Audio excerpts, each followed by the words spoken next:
express anger in a healthy way. This is how I do it. And usually I'm very explosive and I have a very strong energy. So when I do, even when I'm not mad, but when I'm serious, I can give a mad energy. And when I'm mad, it's even a stronger energy.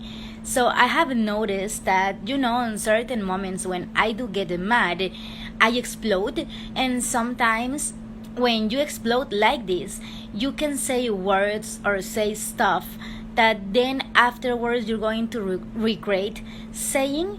So this is what I do. I have learned to control myself, like hold my words. And what I do is I just take out a notebook. Okay, I just take out a notebook, and what I do is I start to write all my feelings, all the feelings I'm feeling in that moment, all the words I want to say to that person, all the stuff I want to say or reclaim to that person. I started writing it, like I just let myself flow and write everything. Then I read it, and then I rewrite it.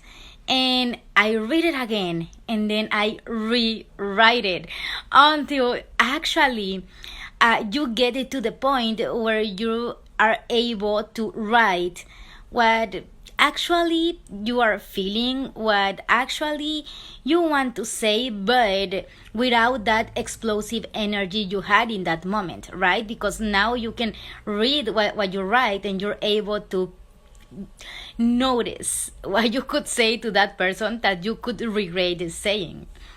And in order to do this, you need the other person to be able to give you space, right? It's very important that you have that space to do this process.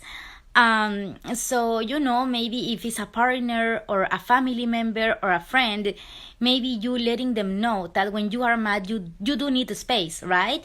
So you're able to do this process, and you're able to see what you are thinking in the explosive moment, and then after rewriting it and rewriting it and rewriting it as many times as you need, you're going to get, like I said, to the point where you're like, this is actually what I would say, right? Like this is actually more what is the word? This is more normal, in a normal state. What I would say on a normal state, something that is bothering me.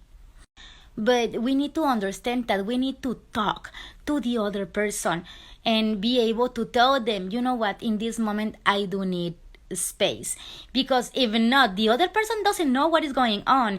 It doesn't know if they should be there for you or if they should give you space. It's going to get you more mad if they give you space, or it's going to get you more mad if they're on behind you or trying to support you or be there for you or prove you that it wasn't a bad intention or this or that. You need to speak. You need to be able to have an open communication with people around you. When you need space, you say it, I need space, because if not, the other person is not going to know what's going on, and it's going to be very stressful to the other person too, right? And we want to avoid that. So speaking about it, also being able, if it's not a space what you need, be able to tell the other person, in this moment just let me cry and I need a hug, or in this moment just don't say anything to me, like just sit on my side, right? Or whatever you're needing in that moment, being able to communicate that what you need, right? So the other person, it doesn't stress about what should I do, right? That's very important. Is very important, an open communication with the family, with friends, and also with relationships or love relationships, especially love relationships, right? That is extremely important. So after that, after writing and rewriting whatever I'm feeling, I just save the paper where I have, like, this is what actually I want to say. And the rest, the other papers I did write before that paper, I do with those other papers is I just put a little bowl where you can actually put fire on it, and I just put lavanda is how you say it in English, And nettle, right? The herbs, nettle, lavanda. I turn a candle, a white candle, and I just do a little spell, like I release all this. I release everything that can damage my mind, my feelings, my body, my spirit, right? And I just put fire on that. Like I just burn those papers, right? And I just keep the one I was left with, and I read it and try to understand why I'm feeling this. I try to understand why I get mad because of whatever reason, and why it's triggering me in such a bad way, right? And understanding that. And once you understand that, and once you know that's what you actually want to say to the other person, you can have a calm conversation. Once you already calm down yourself, once you know the explosive energy already passed, and just have a serious conversation.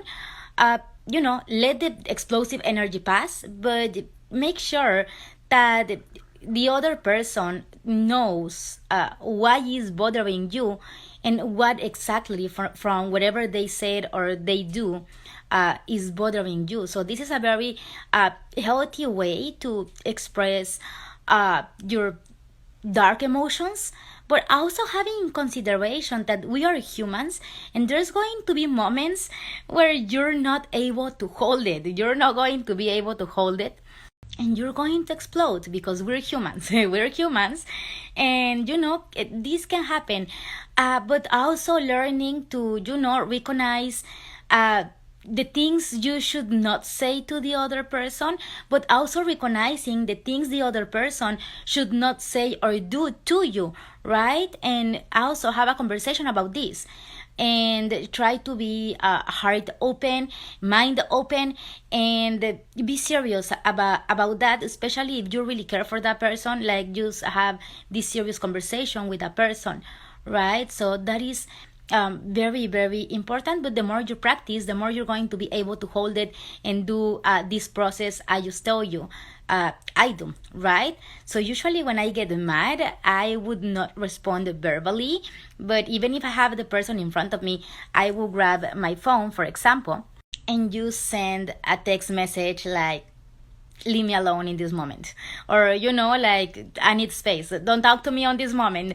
I will usually do that, like use the phone, the text messages, because writing, for me, at least for me, is a better way to to communicate. I don't know why is that, but through writing I can communicate way better than actually speaking. And I would do that even if I have the person in front of me. I would just send a message. I mean, do whatever you need to do, right? If the person loves you, if you're important for this person, they're not going to judge you. They're not going to to judge that you need to do this, or this is the way you can express, or this is what you need in that moment. To me, this is the best way to express my negative emotions, or my, when I'm mad, emotions in the most healthy way possible. But everyone have different techniques in order to express it in the most healthy way possible. And if you have your own technique, let me know. Like, send me a message and let me know how you deal with these emotions, how you deal with them on the most healthy way possible. I hope this was helpful for someone out there. I hope you like it, and like always, be good. And if you're going to be bad, invite me. Bye bye.